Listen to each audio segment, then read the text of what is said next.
And then on the personal side of things, I think that's actually where I've made the most progress this year. So last time we spoke, I was kind of working on this personal transformation. I was working on a lot of self-improvement and was into like the exercise and the meditation and the mindfulness and things like that.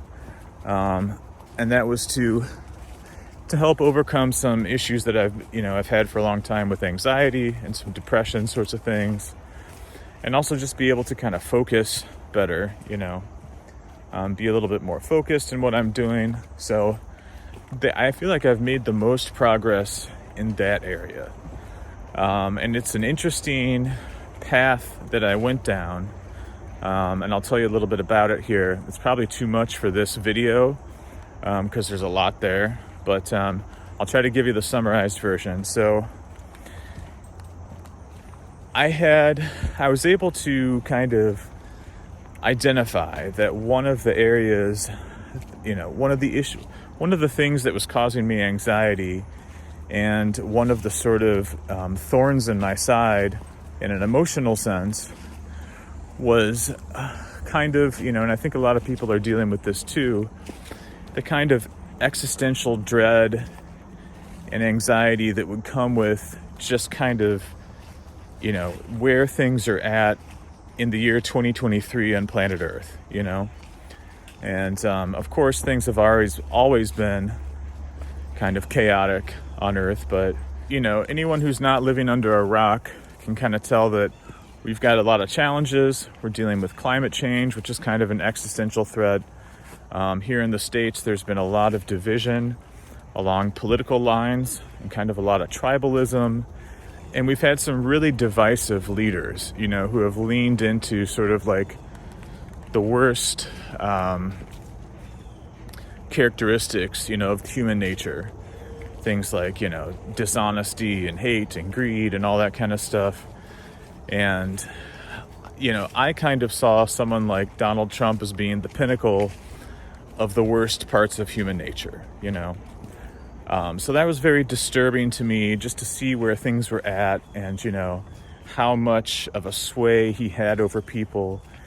And then in the whole COVID thing, I was also kind of just baffled on how, unwilling people were to help other people, whether it was just wear a face mask or, just wash your hands or do whatever you had to do. But I was it was a big reality check to me on where we were actually at as compared to where, I had sort of thought that we were before 2016 and before the whole COVID outbreak. And so that was just like a real shock to me, I think, just to see, how, what other people were, how other people thought and behaved, and to realize that it wasn't the way that I thought and behaved.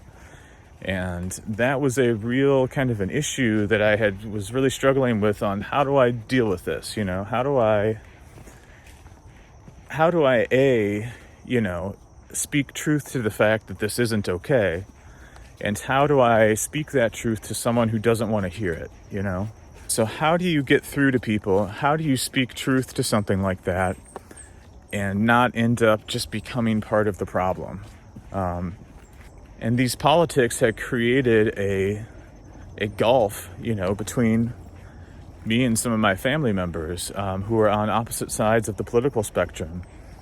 And those relationships had kind of fallen apart, and it's like, how do we put this back together when, we're not living in the same reality right now? If we're not, we can't agree on what truth is. We can't agree on, anything at that point, So that was just like a very perplexing, confusing conundrum. And I wasn't, I didn't know how to navigate that.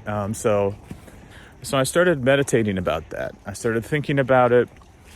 I started praying about it, and I started just kind of directing my energy on what is the solution here, there's got to be a solution. And have other people sort of gone through something like this in the past, and how did they deal with it?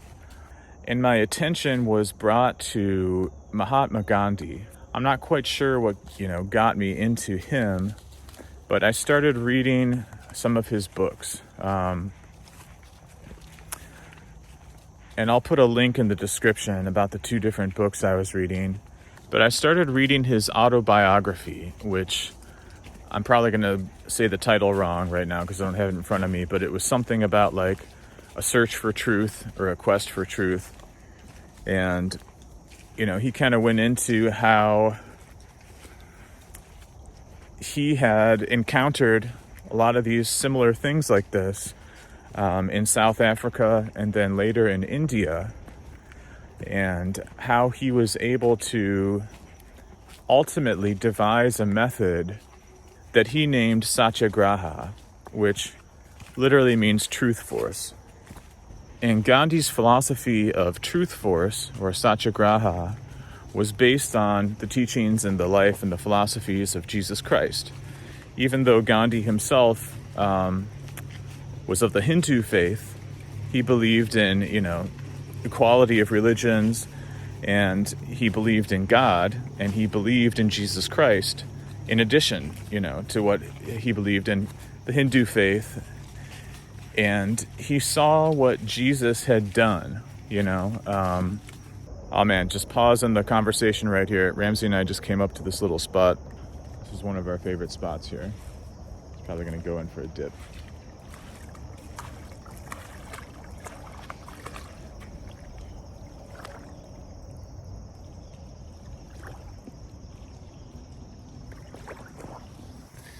But yeah, so someone like Gandhi was kind of the perfect person to put that all together. He was very well educated. He was from the Hindu faith. He was a trained lawyer, so he knew all about, the legal process and how to navigate different laws and the courts and things, which at that time in history, a lot of people in India weren't educated, and a lot of people around the world weren't able to speak to something at that level. And then also from the Hindu faith, he was a firm believer of nonviolence. And he was able to see the philosophies of nonviolence in the teaching and philosophies of Jesus Christ.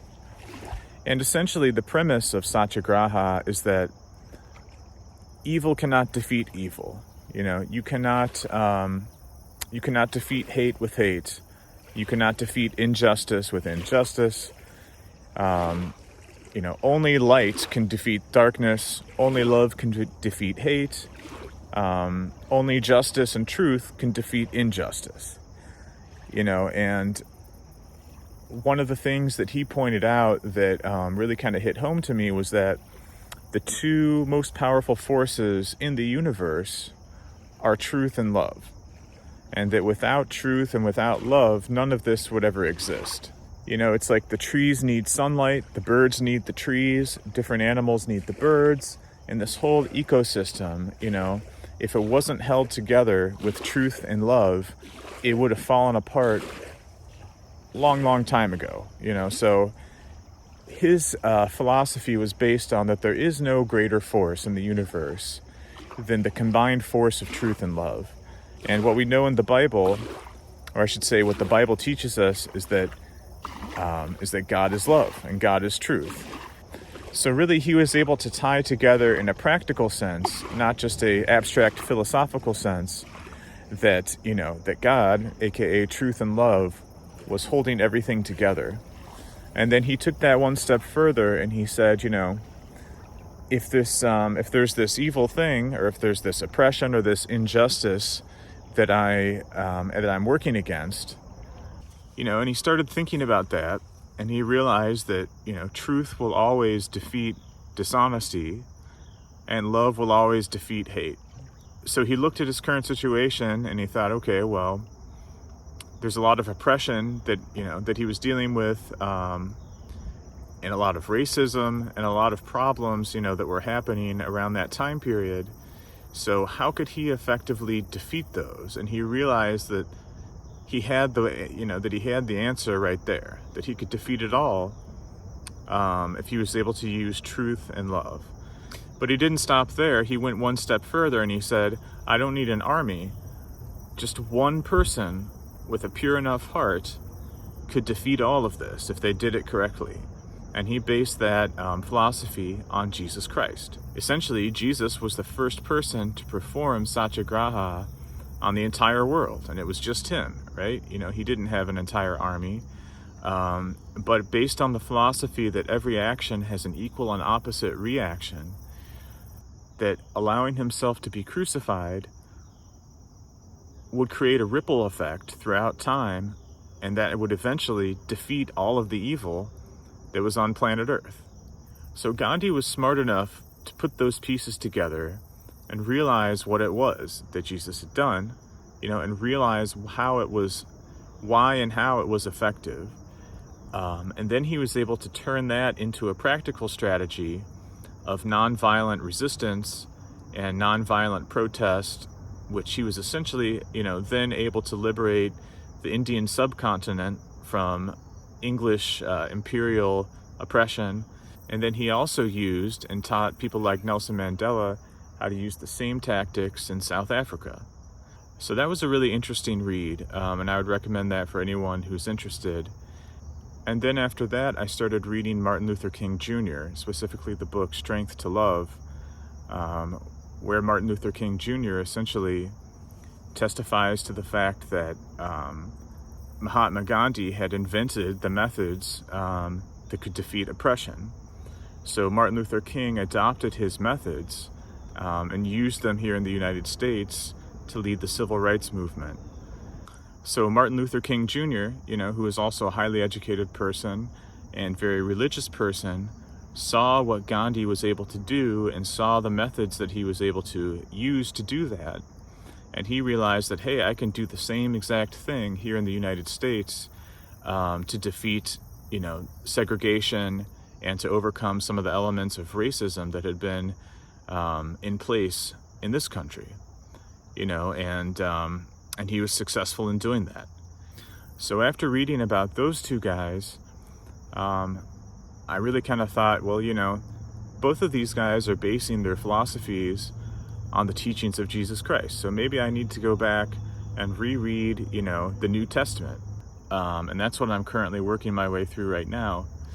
So not only was I able to gain a newfound appreciation for these people and an incredible amount of wisdom just in how they conducted themselves, something else happened, which is that my anxiety completely went away, and I no longer have an anxiety disorder. It completely changed my outlook on the situation from one of existential dread and hopelessness to one of unstoppable victory and hopefulness. It flipped the script on, me thinking that we're all effed down here, to me thinking that, no, we can totally do this. Not only can we do this, we will do this. There's no way that we won't do this. Of course we can do all of these things. And my confidence in that comes from the fact that, again, truth and love are the greatest forces in the universe, so there's nothing that can defeat truth and love. So the problems that we're facing here, in 2023 with climate change and political division and all kinds of other problems, economic problems and things like that, these are all completely solvable using these methods, using the teachings of Jesus Christ, Mahatma Gandhi, Martin Luther King Jr., Nelson Mandela, and others. They already figured this out. This is not like a big mystery.